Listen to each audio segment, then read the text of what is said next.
Hey guys, in this special episode, we're going to take a look back on a fan favorite, that is The Dark Knight.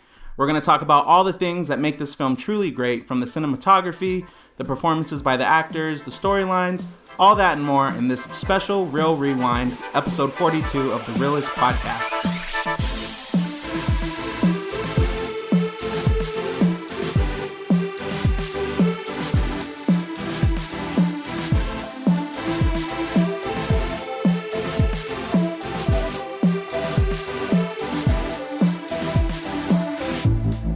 Hey guys, welcome back. I'm Donnie. And I'm Oscar. And we have our producer Ruben here. Hi. What was that? My phone. That was me making sound effects, guys. What are you talking about? Okay. I see. All right. There you go. Getting ready for this review that we're about to do. Thank you guys so much for tuning in. Really quickly, just want to reiterate to our listeners, thank you so much for listening. And if you are listening to us on what is it? Apple Music? iTunes? Apple Music. Or Apple Podcasts or iTunes. Same Apple thing. Podcasts or iTunes. If you guys could please rate and review, we would greatly appreciate it. And if you listen to us on any other podcast platform, just leave us a comment. Also, remember to check with us every Thursday because we're always putting out new episodes. And continue to spread the word if you can, if you would like. Team Reel-ists, won't spell it. I'll follow Oscar's trend from last episode. At this time, you gotta know it. We spelled it 40 times, okay? We gonna hold your hands every time now. No, I will spell it. It's it's Team Reel-ists, no dash. We're on Facebook, Instagram, Twitter. Watch all the comments. Be like, I don't need you to spell it. Right. I thought you wasn't gonna spell it for us. So that's pretty much it. I guess we can just jump right into our Reel Rewind. That was my rewind sound effect. Nice. Since we don't have enough for a budget to include it. So we'll just by producer Ruben. So. So this week we're going to talk about a film that is very near and dear to both Oscar and mine's hearts. Ruben, you like this film, yeah? Mm-hmm. You've seen it. You do like it. Okay. So it's pretty near and dear to all of our hearts. And I'm sorry. It really does make me feel like that at times. It's an acceptance speech. I know, right? I just want to say thank you. I do want to say thank you to Christopher Nolan and a whole list of other people who band together to make this. Hans Zimmer, Christian Bale, everybody, Heath all the Ledger. actors, the producers, the writers, the everybody. I mean, we could go on and on, but everyone joined forces under the helm of Christopher Nolan to make, in my opinion, one of the best films ever. Did you hear what I said except for who? I said except for extra number 47.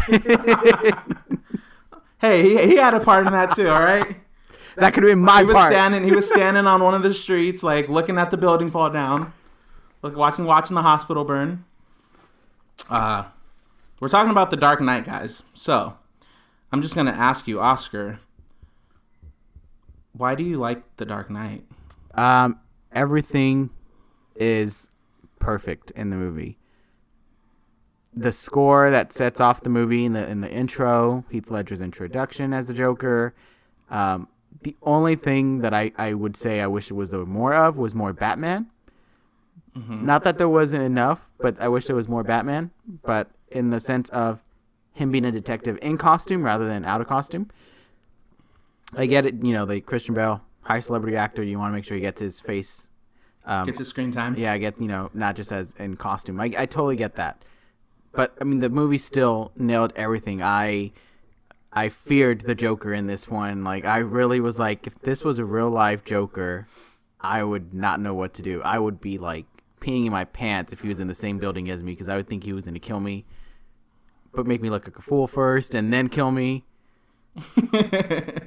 Yeah, he'd send you out in a pretty messed up right and then way. The story arc for Harvey Dent, how he was like a good guy and you really was like, yes, he knows how to take him down from the law, and then that gets flipped upside down to the end.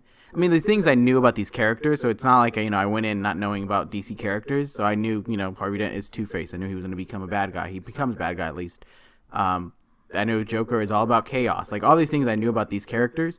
So that part didn't, really throw me for a loop. The one thing I will say that I wasn't sure about was the girl, the love interest. Maggie Gyllenhaal. Well, that's her. Yeah, the actress. Oh, but you're talking about Rachel Dawson. Is it Dawson? We both said it, so I mean, I hope that's it. I hope we just make that. But yeah, it's Rachel. She was brand new from this franchise, so I did not know what to expect from her. She could have been a bad guy. She could have, gone. Well, she was in Batman Begins. No, but that's what I'm saying. Like, she's not in the comics. Oh, in this franchise, there's no Rachel. Okay, yes. got you. Yeah, so that was like the only thing that I was really unsure. She wasn't in Batman Begins. Katie Holmes was in Batman Begins, but yes. her character, yes, sorry. Correct. She wasn't in the comics? No, Rachel is not a comic book character.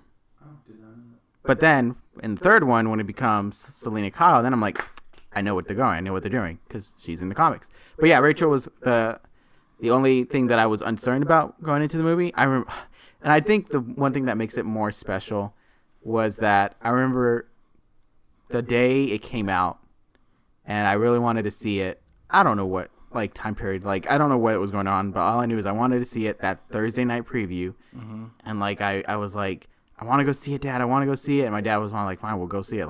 Shut up. And he takes me. Calm the hell down. Yeah, and he takes me to the Century Theaters, and they were sold out for all the showings. Aww. So I didn't even get to see it. Did you cry? I was really bummed. I didn't cry, but I was really bummed. But it just made it even more anticipated to see it the next day, mm-hmm. and then seeing it in all its glory and really loving it and walking out. It was just it just made it even more memorable, because I was like, okay, I can understand why it was sold out. I mean, this was before Rotten Tomatoes and all that really kind of indicated how a movie's gonna be. Mm-hmm. So it was just all that hype that was there, and it was real. It's very similar to how Black Panther turned out this year, mm-hmm. where it wasn't just hype out of nothing. It was a legit, really good movie, and so you're getting the hype of everyone talking about it, and then you go see it, and it's that was really good. It was worth the hype that everyone's talking about. Yeah. So it was just that kind of momentum that was going into it for The Dark Knight. So I remember that really special. You know what? It's interesting. That's cool that you remember it so well and so vividly, because this was what we were sophomores in high school. 2008, yeah. 2008. So once again, back then, I wasn't super, and that's when the first Iron Man film came out, right? Iron Man came out later, yeah. But this was right before I started getting into superhero films. I didn't really read comics. I didn't really know. I knew I had watched the X-Men, animated series that would come on, whatever. Did you see Spider-Man or X-Men, the movies? I had saw I saw an X-Men film, and I saw. Was the second Spider-Man film with Tobey Maguire out all at three. that point? They had all come out. Okay, so I had seen the first two Spider-Mans and an X-Men film, and I liked them. I was okay, it's cool. I still wasn't super hardcore dying over them or anything. Oh yeah, this is great. Well, we got to question why Spider-Man 2 did not do that, but that's another story. I mean, I thought they were good films, but that beside the point. Back then, I wasn't super into the superhero genre. And I remember being at the movies. I don't remember what movie I was seeing, but I remember I saw the trailer for The Dark Knight before it came out. This is when they were promoting it. And I was I remember in my head thinking, because I was it's a Batman film. And then I remember I had seen the trailer again. I guess I went to the movies twice that month or something and saw the trailer again. And I was thinking to myself, man, that movie looks really good. And I was saying to myself in the movie theater, I'm not even that much into superhero films, but this one looks really, really good. And I remember seeing that film, and it was, it changed my love and appreciation for not only film, but for that whole genre of superheroes. And I think one of the biggest reasons why this film resonated with me so much was because I'm super into like my dad, we're super into drama films and crime, thriller, those kind of crime films, drama films. And that's really what the essence of The Dark Knight really is. It's a superhero film, obviously has the Batman and villains and DC characters, but it really it's it really looks like a gritty crime drama that you don't have to be a superhero fan to appreciate the film. That's true. And I think that was the biggest thing that drew me to it. Drawed me to it. I was gonna say that drew me to it. It's just such a great film. For so many reasons. The cinematography, first of all, is just beautifully shot. unfortunately, that the whole film wasn't shot in IMAX. There's only like a few scenes. Yeah, I didn't see it in IMAX. I regret that. I mean, I wasn't in like me seeing the movie was more important than how I saw it at the time. Which I mean, what were we like? 15, like almost practically 15-ish. I think you were. I was like 16. We're very limited in how much we can say how we want to see it too. So exactly. But yeah, no, I there was a lot of things that I enjoyed today watching it. And, you know, the cinematography is to me what set the tone of what I want to see in movies that hopefully I can eventually make.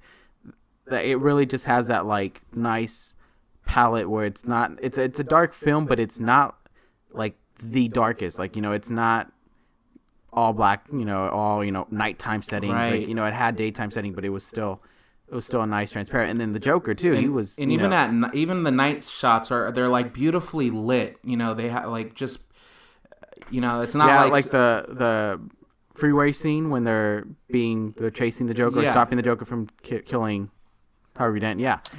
Yeah, that was great execution too. The score, Hans Zimmer really delivered the score for this one. Oh my god, yeah. I mean, you've listened to that soundtrack. I listened to it. Listen to it like it's on your everyday playlist. Like it's a pop song. Yeah. It's just so chilling. I mean, it is. It really is. It's like I'm trying to find my words. I'm sorry. I'm like so hyped up right now because this film, it's just, it's amazing. But I mean, he has to have his own section. But Heath Ledger, and I said it before, his Joker was really, really well done. Not necessarily as a Joker performance, but just as someone to fear. Yeah. His presence is definitely known. Yes. And right off the bat, you know, right from the opening scene and from, you know, when they're robbing that bank. Yeah.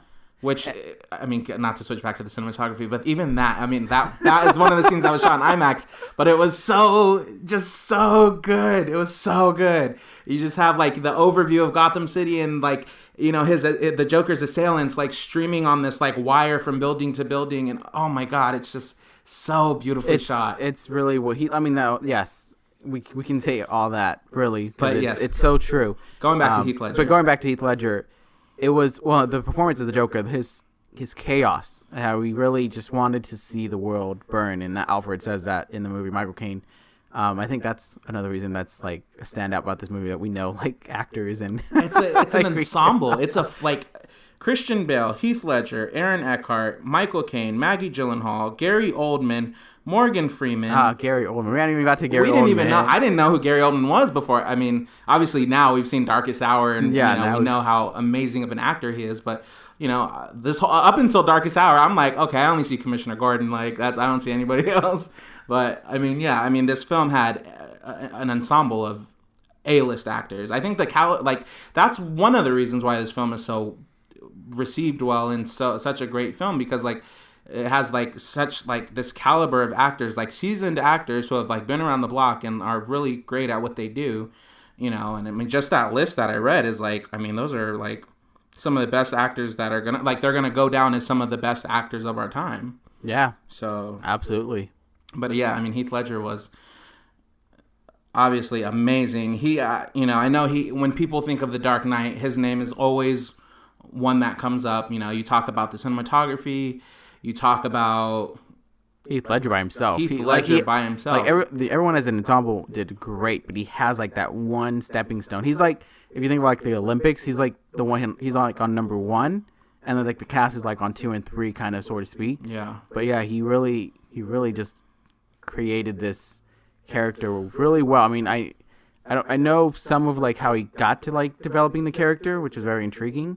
Yeah. But yeah, it was a really well, like, I'm assuming he really thought about the character, like in terms of like what would bring terror as this person that, you know, doesn't care about anything, doesn't really have any kind of emotional attachment. There was no Harley Quinn in this movie. That was something that I'm okay with. Mm-hmm. Harley Quinn really is becoming more of her own thing now, but before you only see her with the Joker. Yeah.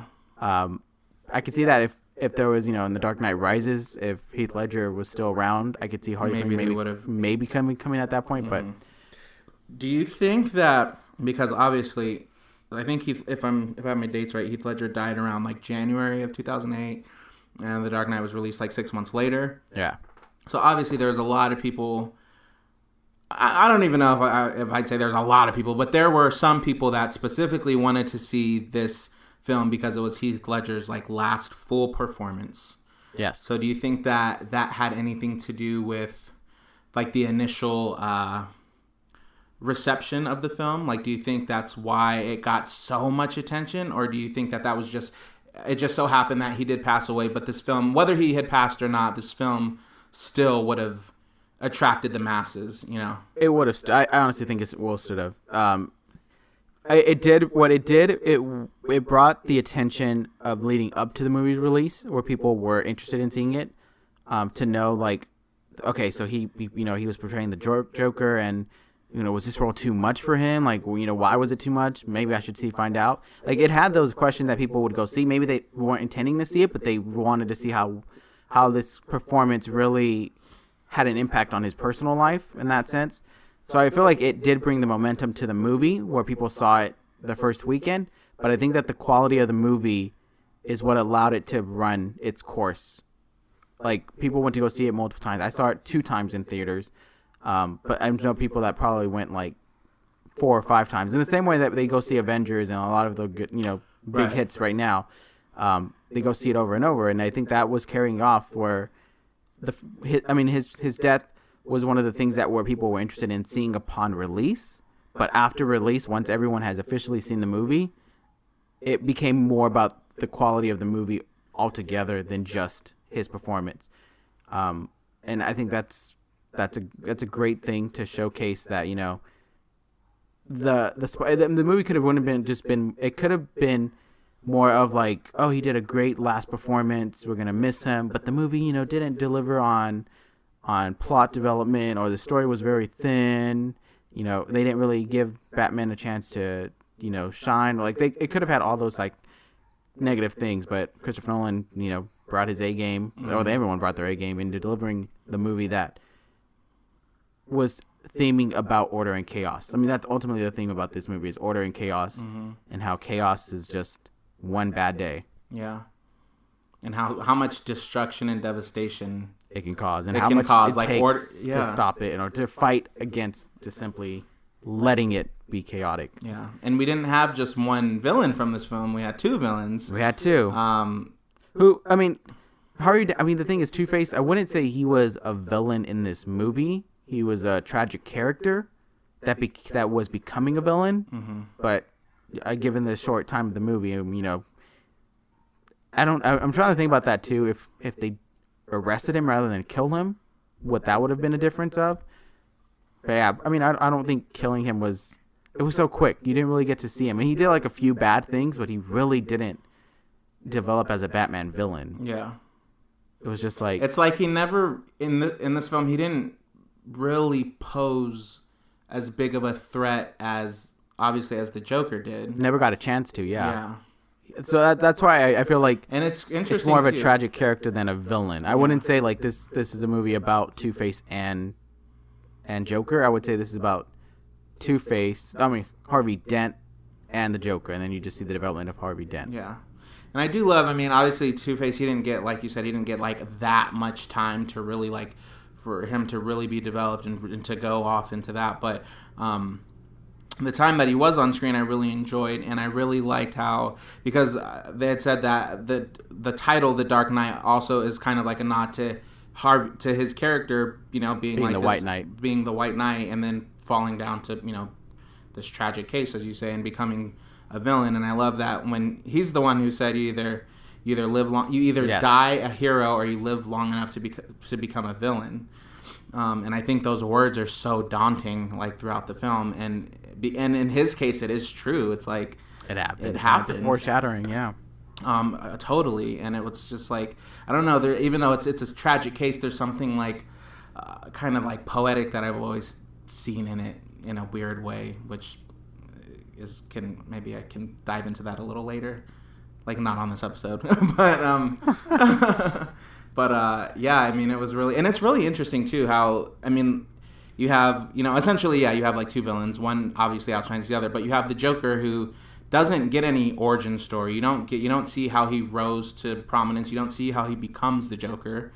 Yes, which in the comic book world is how it is. Right. They've done a few attempts, but it's more of like people's idea than a definitive origin. And I think that makes him even more like feared.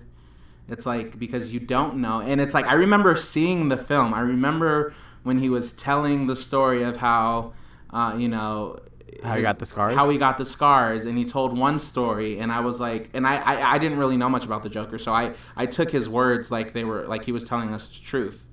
And then the next scene of how he tells it, it's a completely different situation. So they're like, oh my God, you're lying. Okay, so now I don't believe you. Now I know you're twisted, and like we will never know the truth. Nope. Like we will never know. We will never know. We can never really trust you, I guess. Yeah. Which made me fear him even more. Yeah, absolutely. And like when he was arrested, and they were like, no fingerprints, no match on anything, all these weapons.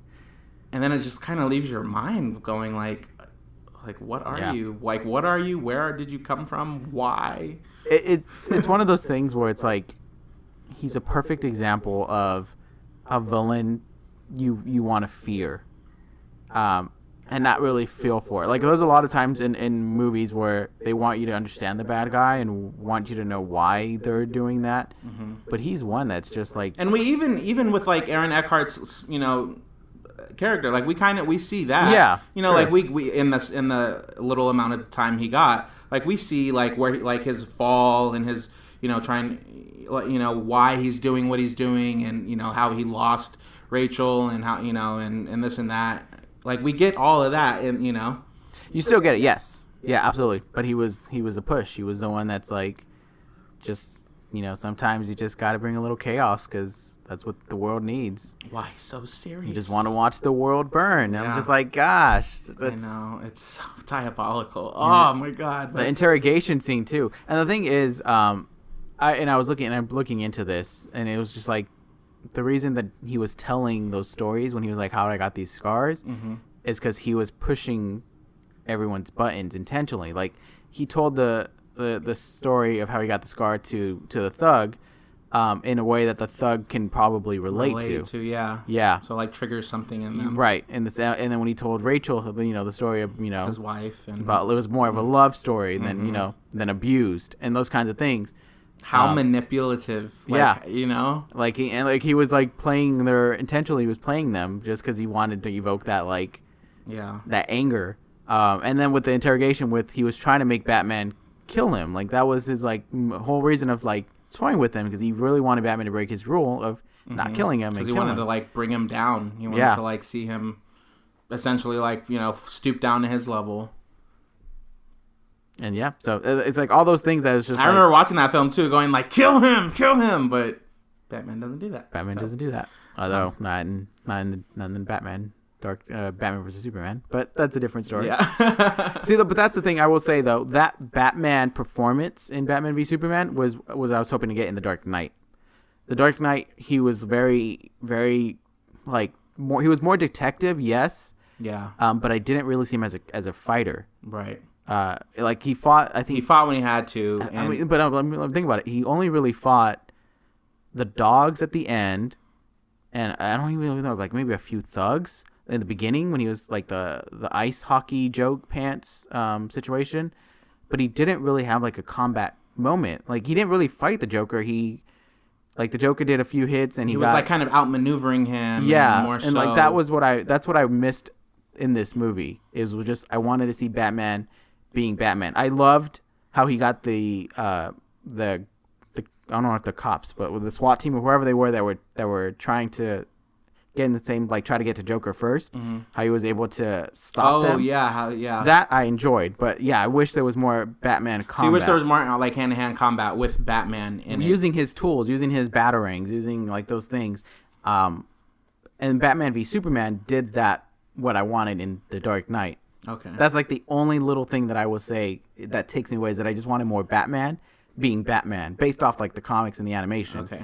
Because a little less detective, a little less... No, the detective part was fine. I just wish that he was more Batman in the scenes that he was with like thugs, or when he was, having to be Batman. Because like the detective part and him finding out where the Joker's next move is or who the target is, that doesn't have to be in the Batman mask.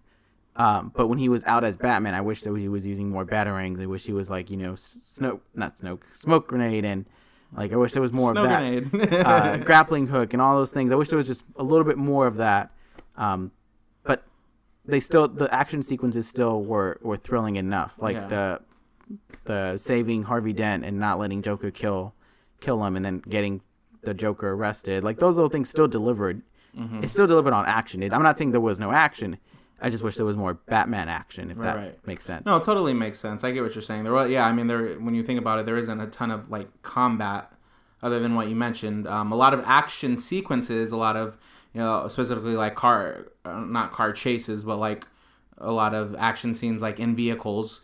Specifically, one of the most notable ones is like when they were in the SWAT truck and they were trying to basically shoot at or what you mentioned, shoot at Harvey Dent, which was also shot in IMAX, which is so beautiful. Oh, I wish I could have seen it in IMAX. Can they like re-release this in IMAX? It was a 10-year anniversary. They did. They should have. They should have. That would have been perfect. Oh man, I totally would have paid for that. A 10-year, yeah.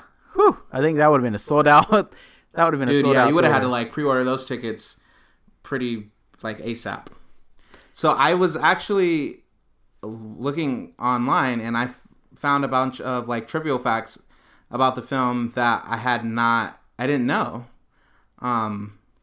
Hit us with them. So I'm just gonna throw a couple out there. So while filming the chase scene with the Joker and the SWAT vans, one of only 4 IMAX cameras in the world at that time was destroyed. Oh, dang. Which is crazy. You literally have one of 4 of these cameras and it got destroyed. You break it. It doesn't say how it got destroyed, but I thought I could see how that would happen, which is pretty crazy. This one I already knew, but just for listeners, if they don't know this was the first comic book movie to reach the $1 billion mark. Yeah. Not surprising at all. That was amazing. What was the total box office numbers for this movie? Wasn't it? I know it surpassed $1 billion, but it was like, wasn't it like 1.4 or something? No, it was just literally a little over $1 billion. It was like 1.0 something billion. Yeah. It really was like literally over $1 billion. Bruce Wayne drives a Lamborghini Murcielago in the movie. The Spanish word for bat is Murcielago. Is that true? Murcielago, do you guys know? Okay. Mm-hmm. That's what he drives. Dun, dun, dun.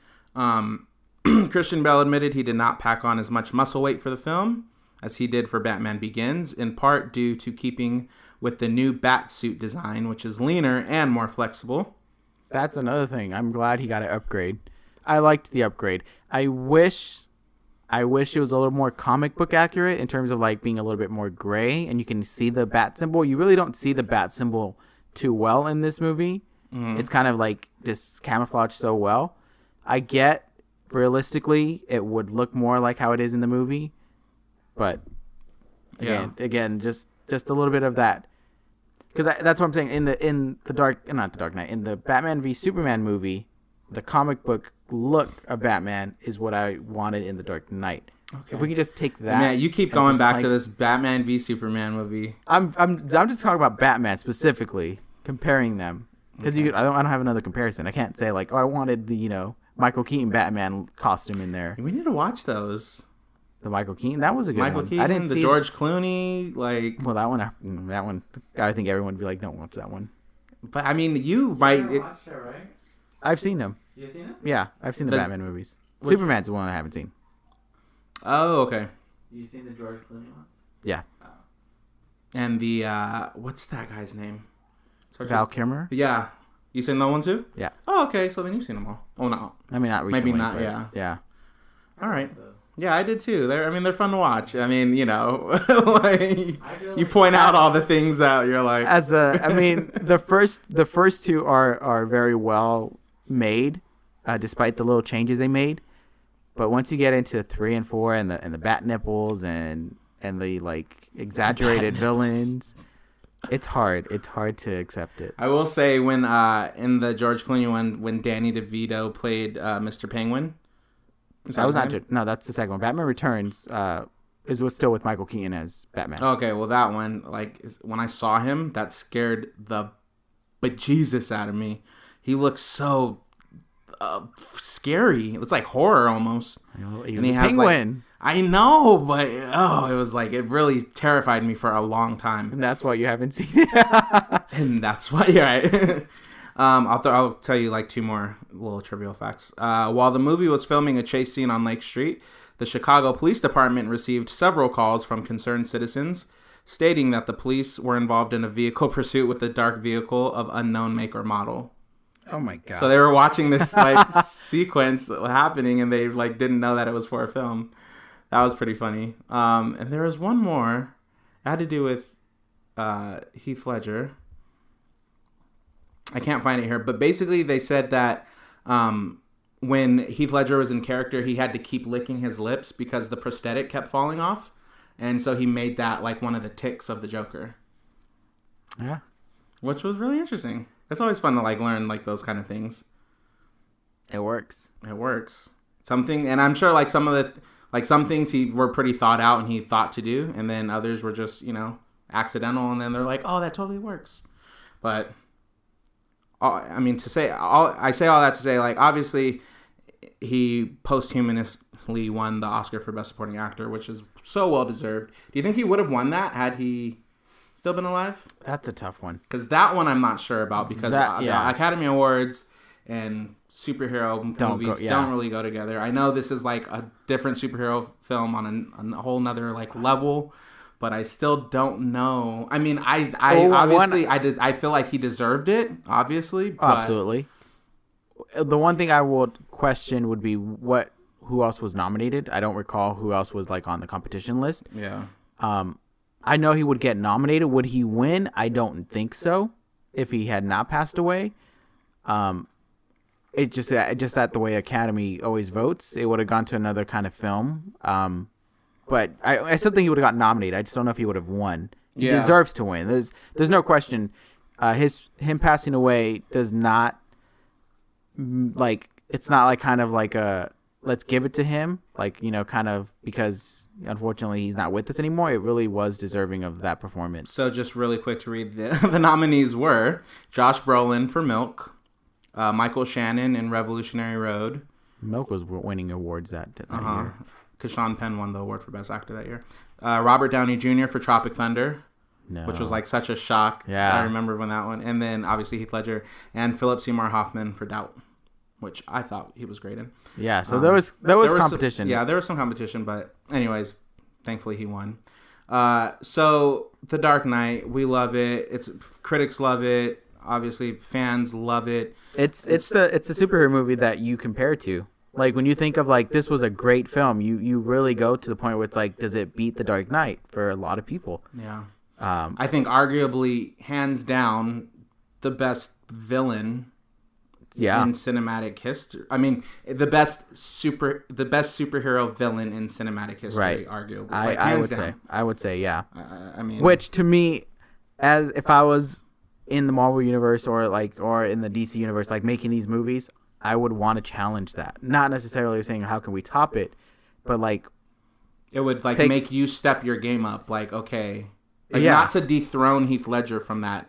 No, but just to be on the same page as him. Yeah, for sure. And I think right now the conversation is Eric Killmonger is up to that level. Mm-hmm. I don't think he is because it was a lot. I mean, there were people saying Thanos was up to that level, and I was like, okay, now you guys done lost it. If you think that Thanos was as great of a villain as the Dark Knight, or I mean, because Thanos, for Thanos' situation, he was using the Infinity Gauntlet for like cheating. It was like cheating in a sense. Like, yeah, anyone would be powerful. It's not about being powerful that is making you a great villain. It's what you do and how you impact that like bad decision to everyone around, to the point where it's like people are legit afraid to go outside because they didn't know if Joker was going to be there and blow up this place. Like, I need to go to the bank, but I don't know if the Joker's going to be at the bank, so I'm not going to go. Right. and like that kind of situation. So those are the things that I think what makes Heath Ledger's Joker so terrifying is that he was this representation of chaos in a person that you start to think, I can see this being real. Like, I can see this becoming real. I get Thanos, he's a outer space character that came on Earth, that really, how realistically is that? Mm-hmm. But it could have been like how much he was doing to the heroes. But he really wasn't doing much. He was just going after his stones, and using the stones, he was stopping the heroes from stopping him. So it was kind of like, I can see where people will say that he was developed. That could be a comparison in terms of like, we got to see why he was making it and understand it. But to me, Heath Ledger Joker is still tough to beat. It's been closely matched, but I still don't think one of the characters I thought was getting there was Ulysses Claw from Black Panther. Mm-hmm. I really thought if they would have kept going with him, he would have become someone that would have been more of like, I don't know what to expect out of him. Yeah. He is kind of. I could see that, but then they killed him off. So. And then they killed him off. So. Yeah. Well, we'll see. We'll see who's next. Who people are gonna say, oh, like for the next, the next up and coming superhero film. The Jared Leto Joker. To briefly talk about that. I think it was what he was given was what, like, failed him rather than his performance. Mm-hmm. Yeah, I can see that. I mean, because Jared Leto is a really good actor. I mean, he's been nominated and won Academy Awards. He's a method actor. I know he did some method acting for the Joker, particularly, and I think I honestly feel like it was the material given to him and the lack of screen time that really impacted why we didn't really like enjoy it or didn't get enough to really say whether it was a good Joker or bad Joker. And plus, like, the design that they went for him in terms of like making him more of a gangster look and stuff like that. Like more urban. Yeah, there were some things that the director and the costume designers went for with the Joker that I felt took away what he was supposed to be in the movie. Yeah. So, that was just another one that was not. I don't think it was the actor's fault. I just think it was what was given to him is what let him down. Okay, I gotcha. But if supposedly he's still signed on to play the Joker in another DC movie, so we'll see if that. We'll see if he changes our mind. That's true. He can. He gets some better material to work with or something. Right now, we have a couple of villains, to look out for. To look out for it. Be on the lookout. There's a lot of Marvel villains that were getting that. Vulture is another one that I think was getting to a good villain. But yeah, I mean, so far he's still up there. Heath Ledger's still number one. Yeah, for sure. Joker's number one. No, seriously, you're right on. So with all that said, we talked cinematography, the cast of actors, Heath Ledger's Joker. I mean, what is the biggest for you? What is the biggest takeaway from The Dark Knight? What it like could be a favorite scene. It could be, anything. Like, what is when people get into a discussion about The Dark Knight and why it's such a great film? What do you think of in your head? Like, what do you go to?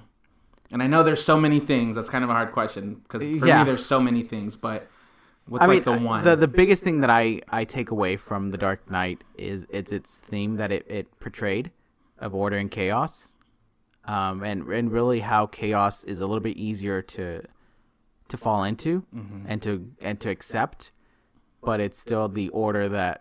It's the individual that has to fight that back and become more part of the order, more so the chaos. That I think that the theme really does that well, and I think Batman and Joker are really order and chaos, and that's really done in the comics as well. There's so many different comic storylines between those two characters that hopefully we can see in the movies one day. But it's always been that dynamic, and I feel like that movie really played it in a realistic.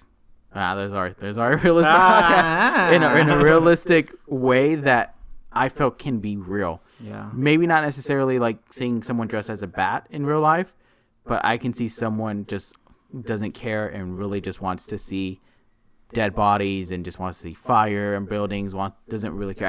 I believe that kind of chaos can happen in real life, and I feel like that is why it worked so well. That the theme was really done well between these two characters. It was really established and reiterated through the film.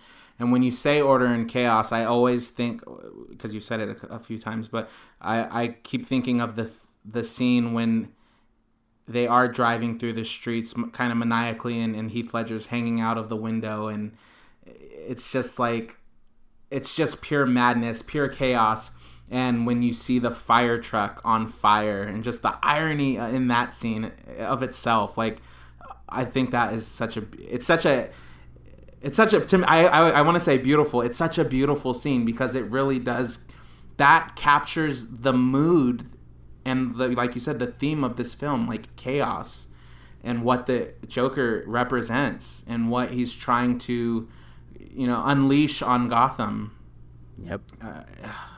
I could go on and on. I totally agree with what you said. My biggest takeaway, I think, for me, other than what you said, is well, you did say this, so I'm going to say it again. The realist aspect, but when I say that, I mean, obviously, what I said in the beginning, how it's not like a typical cliche superhero film. It really brings it down to, like, this urban, gritty crime drama that, you could totally see taking place in New York or Chicago or a big metropolitan city.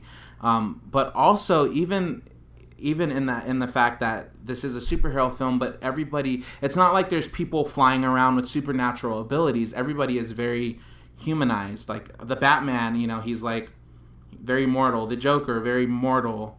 Harvey Dent, like very mortal. So it's like, it keeps it kind of grounded, and I think it makes it more impactful because it is more realistic. It's not so much fantasy like like what Marvel does or any other superhero film we've seen with different superheroes where it's supernatural abilities. It is very, like, it kind of seems like it could happen. Like, it's not that out of touch with reality that it couldn't happen. That, like, you could have someone that, like, diabolical and mad, in the head, and want to, like, unleash that, and want to kind of encourage people to kind of, like, take suit and follow him on his, quest to, like, bring down a system. It's not that out of touch with reality. Yeah, absolutely. So that's probably the biggest thing that, like, and I want really just electrifies me. And I just want to follow up with that, with everything you said, and then you have to imagine what happens when you have someone that can fly and that is nearly indestructible, and all those fear. Like, imagine if Joker had those superpowers, like how that much that can damage do, which is why Batman initially was trying to stop Superman in Batman v Superman. I just want to point out. Okay. I'm just saying, because the way you set up of, like, how it was like, they were humanized. Yeah. But what if there was someone that was godlike, like Superman? That Batman has to, be like, okay, so I can stop the Joker, but how do I stop someone that can pick up a building and throw it at me? Yeah. Like, that was a really core of the story of Batman v Superman. Not how it was executed is going to be a whole different discussion about that. But I'm just saying, like, that was just a follow-up, because no, yeah, that's the conversation of what Zack Snyder was trying to do. Is like, okay, we have a god, and then we have someone that can stop criminals and can stop everyday things. But what happens when it goes completely beyond what he can control? Yeah. So yeah. Okay. To go watch Batman v Superman too. Really, that's really like the whole pitch here. Three times he's mentioned this film. The Ultimate Cut edition, preferably. I did like Batman vs Superman. We saw it in IMAX. We went all the way to San Francisco to see the trailer. Well, you and our friend did, yeah. No, you weren't there? I wasn't there. No, wait, that was. Wait, no, I thought. No, yeah, because I moved. It came out in 2016, and I moved in 2016.